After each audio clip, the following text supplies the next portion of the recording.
Wow. And then I had to miss out on you. And if there's ever a time I would like to see you... No need to be sarcastic. Okay. Benny, Arne, can we just check on the goalkeeping situation? Ali, Mamardashvili, any chance of either of them being available this weekend, or when are you expecting?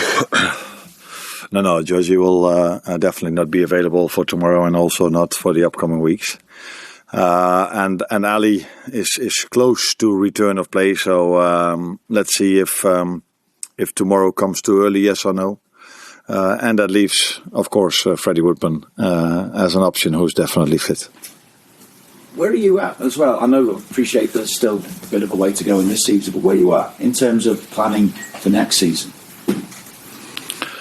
Where, as I said so many times, I'm mainly here for the short and mid to long term, and but mainly my time is spent for the short term, and that means Crystal Palace tomorrow. And of course, there are conversations going on about next season, but my complete focus is, and still should be, on this season, because margins are small. One or two results can make a big difference, as we saw, because I think 2 weeks ago we weren't 5 points clear of the number 6, and 2 results later we are. So it can also go both ways. So my full focus is on Palace, which is needed because, as you know, we've played them 3 times already this season and weren't able to beat them once. At the same time, you've given yourself that breathing space in terms of qualifying for next season's Champions League at the moment. Yeah. That is what the results recently have done to us. I think the last 8 games we picked up 16 points. And it doesn't always feel like that because in between we had to play Paris Saint-Germain and Man City. But our recent league form is acceptable. We are expecting further protests from the fans though regarding the rise in ticket prices this weekend, and a yellow card protest where fans will lift yellow cards up in the 13th minute. How do you feel about that? How does it impact you guys, particularly given the importance, again, of maintaining the run that you're on at the moment? Yeah, I think as long as I'm in football, there are disagreements. And almost all the time, these disagreements are between people that have the best interest in the club. So could be me with a player, could be someone else, but we always have the best interest for the club. So the only thing I can say about that is that I think 2 weeks ago against Fulham there was also a protest, but we felt the complete support throughout the whole game of our fans, and that's what I mean with having the best interest in the club. When they have a protest like this, they are still there to support the team, and that's also what's needed tomorrow, especially. The first one I'm thinking about is Freddie Woodman. If he has to start, if Ali is not ready to start, then I think a player like him, but all of them definitely need a lot of support from our fans tomorrow. Arne, you mentioned Freddie Woodman. Obviously, he came on in the derby and settled into the game. If you do have to go with him, if Alisson isn't available, how much faith have you got in his abilities and what do you see as his best qualities? No, I think for a reason we've signed an experienced third goalkeeper. Usually you don't need him that much, but there could be situations if one is injured and the other one gets a suspension. That makes usually more sense than expecting 2 goalkeepers to be injured. Then it's needed to have a third goalkeeper with experience, and that's why we were happy that we could pick him up on a free transfer this summer. Apart from him being a good goalkeeper, which he's shown, I think when he was young, he won the Euros with the under-17s, and I think with the under-20s, he won the World Cup. And then he made himself a career at Newcastle, at Preston North End, and has the experience to play even at Premier League, but definitely at Championship level. And apart from that, he's a very good man, and he's very liked in the dressing room, and I think that's also a role that's important for the third goalkeeper. If he's not playing, if he's playing, is more important that he has a good performance than that his teammates like him. And that's why I think he's ready for it, but it would always be helpful if the fans are there to support him tomorrow. You mentioned the record against Palace before. No wins against them this season. It's only 1 in 6, I think, overall for Liverpool. Why do you think it's been so difficult, this matchup for you? No, as always, what makes it difficult are the players you face. I think they have a good team. They've already had a good team 2 or 3 years ago when from that team Gueye, who's now at City, Olise, if I pronounce that right, who's at Bayern Munich, making a great career for himself now. And of course, they have a very good manager who's able to bring a lot of discipline in that team. And it's really, really, really hard to create chances against them. I've watched with my staff quite a lot of games, as we always do, of these teams, but probably now a bit more to find ways of creating chances against them, because you're watching.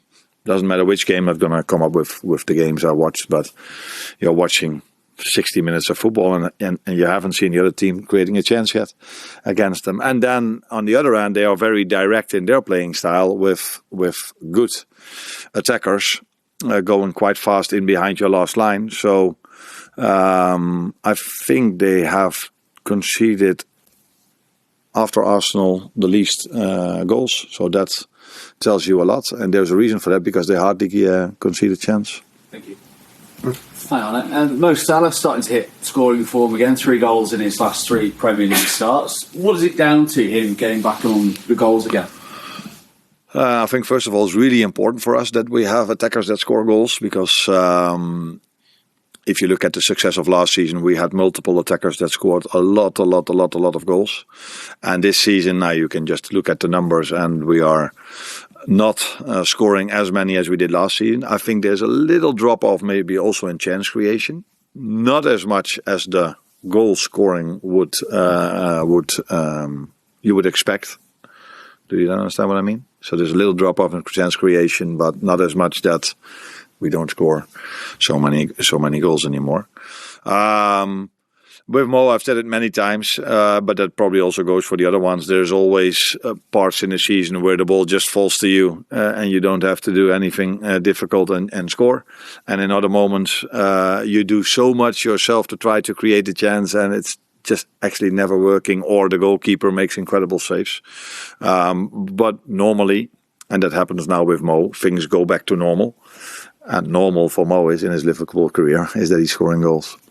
And just what with regards to Alexander Isak, I just wonder, how long do you think it'll be until he gets towards his sort of peak physical fitness? And do you think having a sort of World Cup to play in at the end of the season will help or hinder him get to that sort of level of fitness?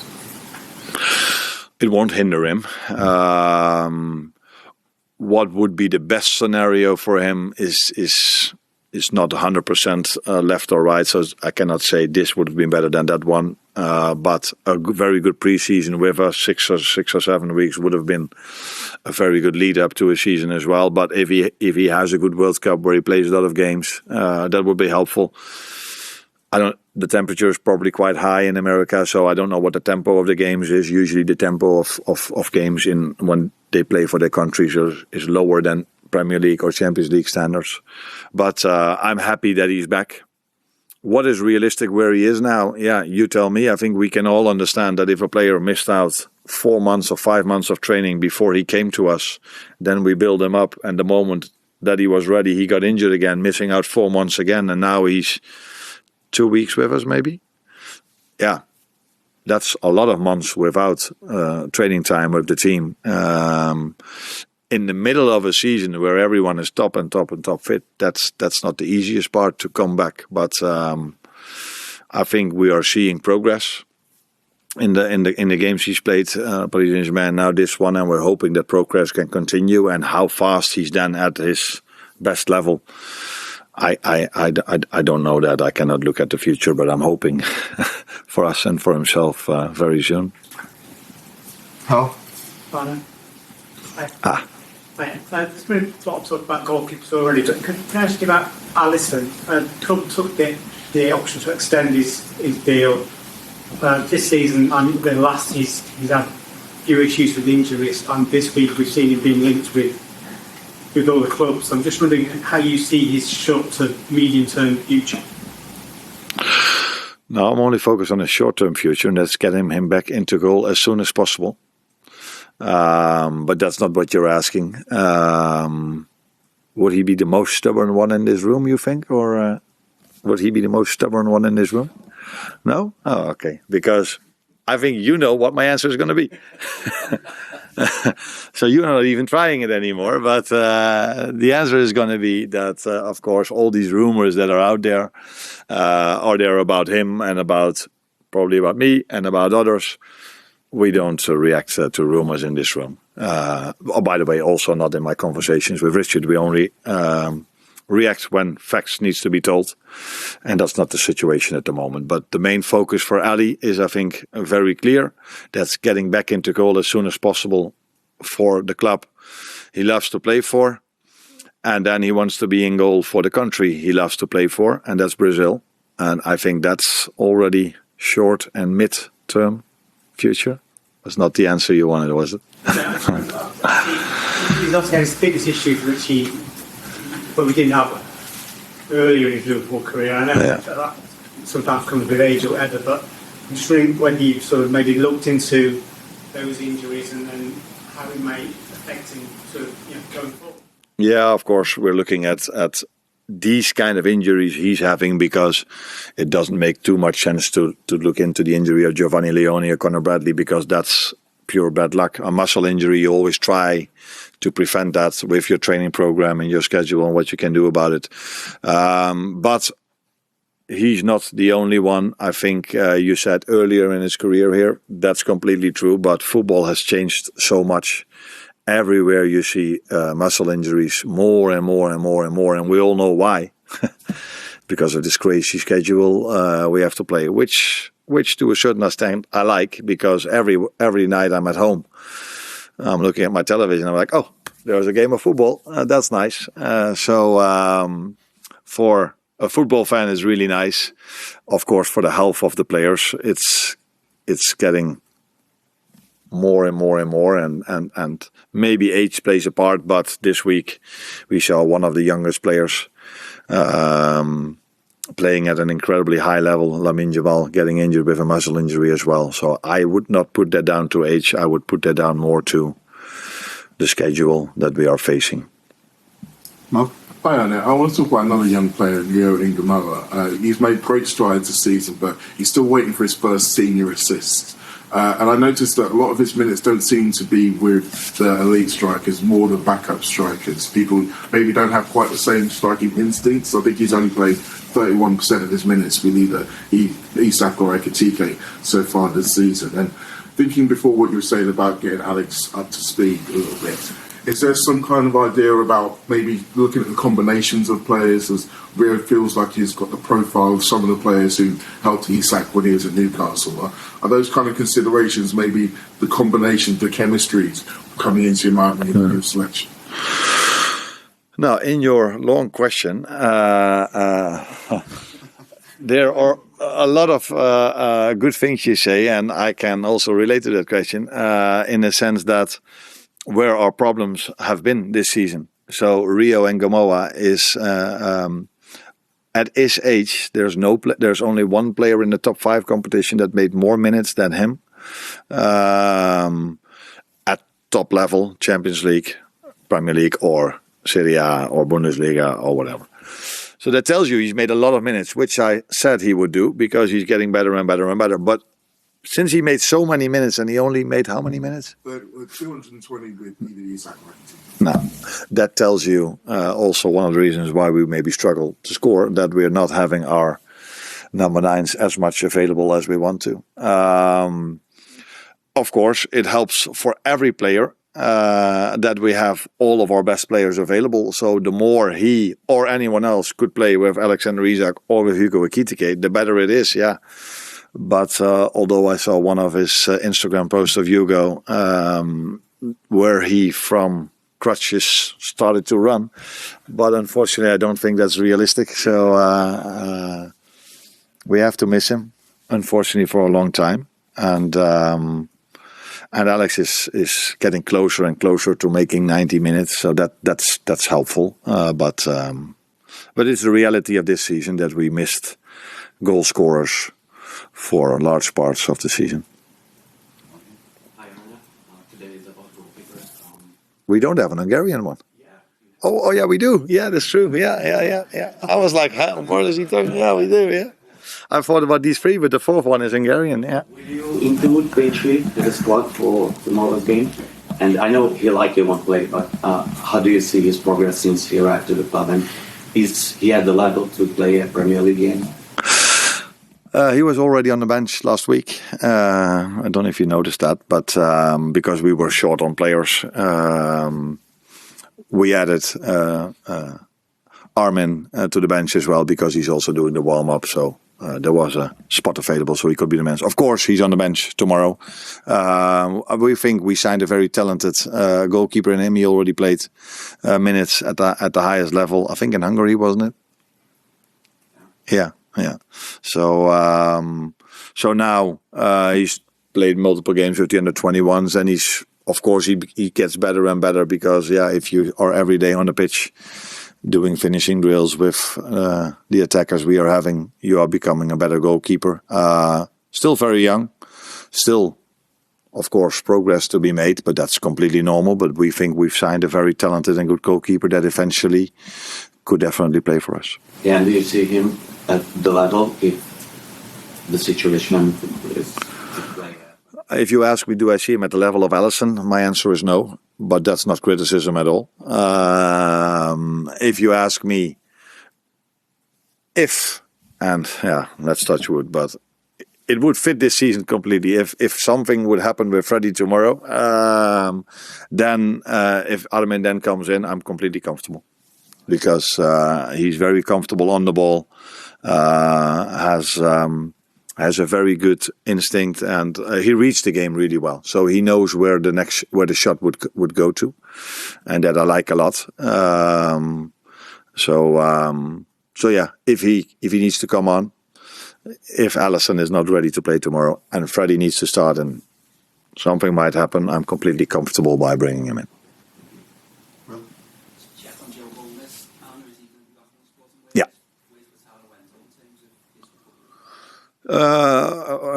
Joe, my was that he's back in the squad, so that's really positive because last week I only had two centre backs that were playing and no one on the bench, so it's really helpful that Joe is back. And Wata is starting to go out, not with the team yet, but starting to do exercises outside the pitch with the rehab team. So he's making steps, but that. He will not be available next week for United or the week after, but we are hoping and expecting him to be back in the end of the season. Jane, last one. Just on you, then, what's the feedback been like on how the surgery went, and are you any clearer yet in terms of the time scale he's looking at? No, the surgery went well, so that's the first and important step that he had to make. But I think in such a long rehab process, there are so many crucial steps to be made before you can actually say it's going to take that amount of months or that amount of months. But it's going to take a long time. Everybody can know that if you call the first surgeon and ask him how long is this injury going to take, they will tell you multiple months. And then it all depends on how rehab goes. He's a very explosive player. So usually that's not helpful if you have this injury. But yeah, maybe he's the exception to that. We don't know yet. But the first and most important step is that the surgery went well. And he can from now on work on his recovery, which is going to take a long time. But he will, as I said, will be back stronger as all the others that have been injured for such a long time. If you look at Giovanni Leone, I don't know if you once in a while see some Instagram post of the club, but this guy becomes a beast. Yeah. You're welcome. Good quick goal, right?